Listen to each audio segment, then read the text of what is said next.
insane. What Hillary Clinton just said this morning proves she has lost her mind. I'm going to be honest with you folks, every time I think Hillary Clinton has hit rock bottom, she finds a way to astound me. In some sad attempt at a book promotion this morning, the former First Lady decided to let loose, which was a bad idea for her. Where to begin? Oh, how about the best part, where she actually defends calling half of America a basket of deplorables. When asked if she thought it offended people, Hillary snapped back. I don't buy that, I don't buy that. Hillary Clinton stands by deplorable comment. Take a listen. Have done a better job of demonstrating. I get it. There were some memorable verbal gaffes, too. You could put half of Trump supporters into what I call the basket of deplorables. Why do you think that word deplorable had been circulating in your mind? Well, I thought Trump was behaving in a deplorable manner. I thought a lot of his appeals to voters were deplorable. I thought his behavior, as we saw on the Access Hollywood tape, was deplorable. And there were a large number of people who didn't care. It did not matter to them. And he turned out to be a very effective reality TV star in our presidential campaign. When you said basket of deplorables, you energized. No, but they were already energized. But you offended some people who didn't personally feel deplorable at all. I don't buy that. I don't buy that. I'm sorry I gave him a political gift of any kind. It was a gift. But I don't think that was determinative. Really? Of course, there was the classic Hillary blame game. You all know what I mean, right? She blamed losing the election on James Comey. That's dumb. There is evidence that they were extremely careless in their handling of very sensitive, highly classified information. I don't know quite what audience he was playing to, other than maybe some, right-wing commentators, right-wing members of Congress, whatever. The email investigation appeared to be over until late October. Any reaction to the FBI investigation? With early voting already underway in some states, traces of Clinton's emails were discovered on a home computer of the estranged husband of her close aide, Huma Abedin. Anthony Weiner was the former congressman who was being investigated in a sexting scandal. 11 days before the election. 11 days before the election, and it raised the specter that somehow the investigation was being It just stopped my momentum. Now remember this too, Jane. At the same time he does that, about a closed investigation, there's an open investigation into the Trump campaign and their connections with Russia. You never hear a word about it. And when we never hear a word about the Trump connection with Russia that Podesta started, and Comey put Mueller there? I mean, really? Yes, later he goes, well, it was too close to the election. Now, help me make sense of that. I can't understand it. No new improprieties were discovered, but Clinton believes Comey's 11th hour intrusion cost her the... He had no choice, because the police in New York had seized the computers of Anthony Weiner. That's why he had to come forward. Otherwise, Comey would have never come forward with the email. And then too many people in the department knew about it. The police department in New York knew about that. And here we go. Hillary Clinton blames election loss on sexism. There you go. ...to the United States.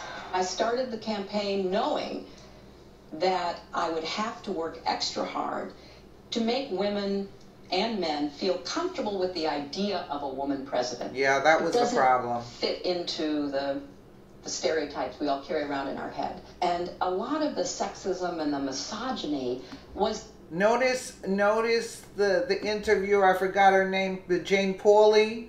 She's like looking at her as if she is deranged. In service of these attitudes, like, we really don't want a woman commander-in-chief. Look at Jane Pauley's face. It doesn't fit into the the stereotypes we all carry around in our head. And a lot of the sexism and the misogyny was in service of these attitudes like, you know, we really don't want a woman commander-in-chief. Yeah, that was the problem. And also there was Russia, the alt-right, and even reality TV. This is getting hysterical. I went from, I think, 26 points ahead to 13 points ahead. And I needed about 18 points in order to... Which was a total lie, mind you. ...be sure I could win Pennsylvania.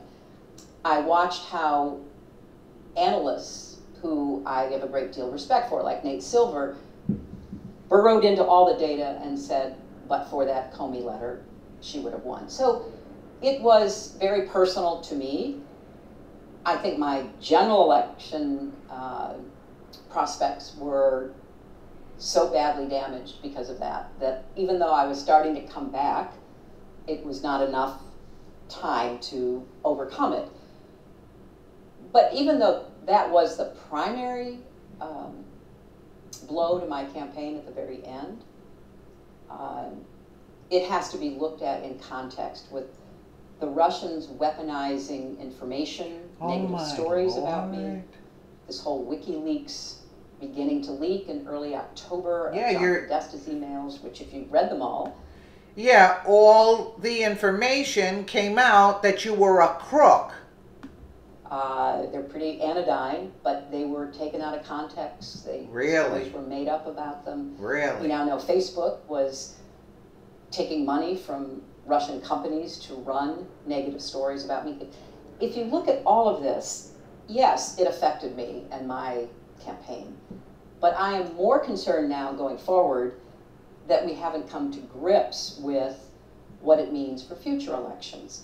I would also add that the voter suppression that we now know had been in the works and really put into effect in a lot of states like Wisconsin, North Carolina, etc., played a role. And then let's not forget sexism and misogyny, which are endemic to our society, and certainly, as I write in my chapter called On Being a Woman in Politics, have to be factored in as well. She considers herself a woman. She's a witch. There were so many other great moments in that interview. There was Hillary admitting on camera that she jumped into a bottle of wine when she lost. There was Hillary admitting on camera that she bought an extra house in D.C. to use while she was president. What a mistake. And let's not forget, there was Hillary on camera admitting that she did not even write a concession speech, only a victory one. Oh my. On the plus side, there was also that magical moment where Hillary Clinton swore she was done with campaigning. Does anyone really trust her though? I mean, this woman, you know, it's beyond me. I hope that the next story that I do is her being put behind bars, you know. That's where she belongs.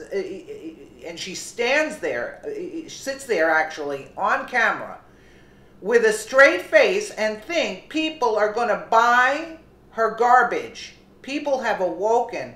Let me know what you guys think in the comments below. And again, thank you so much for watching.